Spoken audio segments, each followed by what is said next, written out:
years later, I have to have gratitude for the record company decision to do that, because it's given me and my name marquee value, which has helped me along the way as well. And of course, being involved with Jerry Fuller, a great songwriter, a great producer. I don't know if you know his history or not. Oh, yeah. You do, yeah. He wrote Traveling Man for Ricky Nelson and had some local success as a singer-songwriter when he lived in Texas. And then he went on to work with everybody from John Davidson to Johnny Mathis, and he wrote and produced Show and Tell for Al Wilson, which was Record of the Year in 1974, I believe. So Jerry was a very talented and industrious, singer, songwriter, producer, and he brought us great success when he was given charge over the budget and the group Union Gap and things like that, So yeah, it seemed like, especially back then, that CBS or Columbia at the time really had no interest in putting out any kind of shoddy material. And this is what impressed me about your music, is that it stood out and it was so well done. Thank you very much. It was well done. It was really a team effort, and Jerry.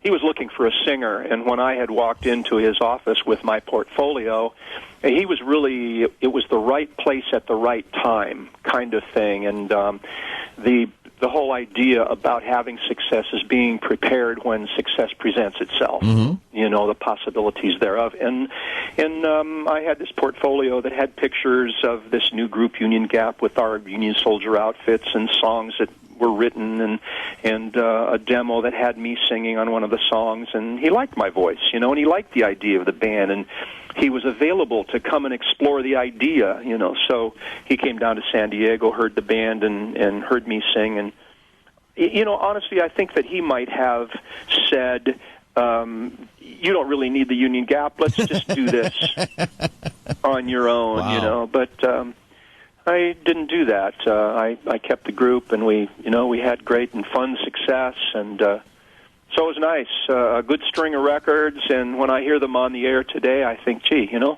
those still sound vital. They don't sound dated like a lot of the records can sound with 12-string type sounds or sitars or some of the elements that really kind of do date records back to a certain era. Well, you have to know how important that is, because when we look at and listen to songs and say, does this fit on our radio station in 2009? And when the quality is there, and when it does, it has to match up, I think, to what's around it. And some of the stuff was done pretty poorly, and your stuff was just done so well from start to finish, and this is why it still stands up. Thanks. I do appreciate that, and I have been fortunate for that, and I give, once again, I have gratitude for that Jerry was the thoughtful producer that he was, and it was, we started on 8-track, and I know, just a few years before us, the Beatles were recording on 4-track. Right. And that was a time, as you know, when we were making great strides in technological advances, and recording being one of those that was really being paid attention to. And, we quickly were able to get into 16-track, which certainly the more tracks you had, obviously, the more room you had to experiment and to play and so forth. In fact, I remember going to a concert one time with Don Henley and Joe Walsh. And we had a friend, I have a friend who's at the top of Taylor Guitars, and he was friends with the sound person and invited me to go. And we stood there with both Don and Joe just chatting for a moment, and Don said, man, I have to applaud you guys in general, when I think back a few years before we got into this, because you really had to think. About recording. You had to prepare what was going to go on what track, and if you were going to do any bouncing and stuff like that. And I give thanks for Jerry's thoughtfulness in that, because I don't know that I learned quickly along the way how to do it, but I'm a lucky guy, to have gotten involved with a really good team of people. Well, what's interesting to me is the Union Gap, your songs. You know, when you start with Young Girl and it's just you, then all of a sudden the orchestra comes in. Then Woman with a huge drum intro. Yeah. And Lady Willpower with, I mean, these things, you know, there are some songs where it takes maybe one note to know what the song is. Yeah. And all of your music was like that. Over you, and This Girl Is a Woman Now with just the piano and the percussion. And this is the things that I think that helps you stand out, and it's made the music just stand out over the years.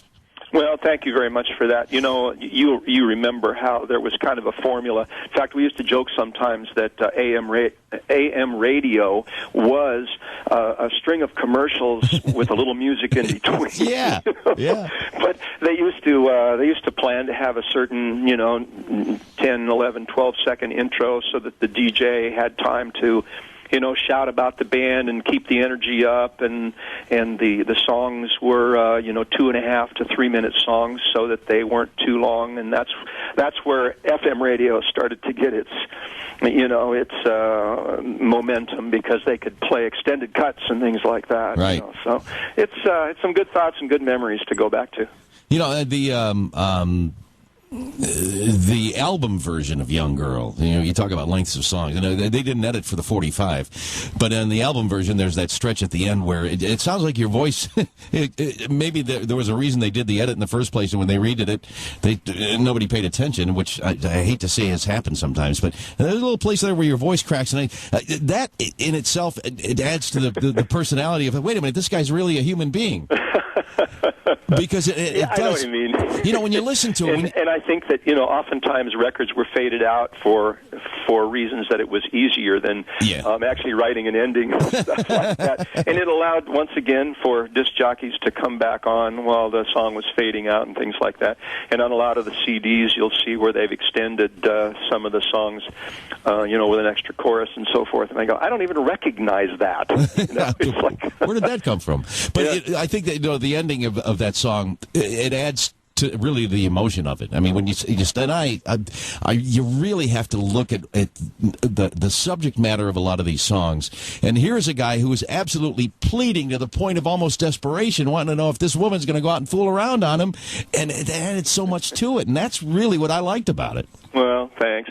I always thought of all of those songs really as having kind of an innocent and moralistic look at relationships, rather than a lot of people wanted to see them as, a lecherous older guy, trying to scheme on a young girl. And it wasn't the case with me. But that's oftentimes what sells with people anyway, is the darker side of something. Well, that could sometimes you just have to let people's minds wander.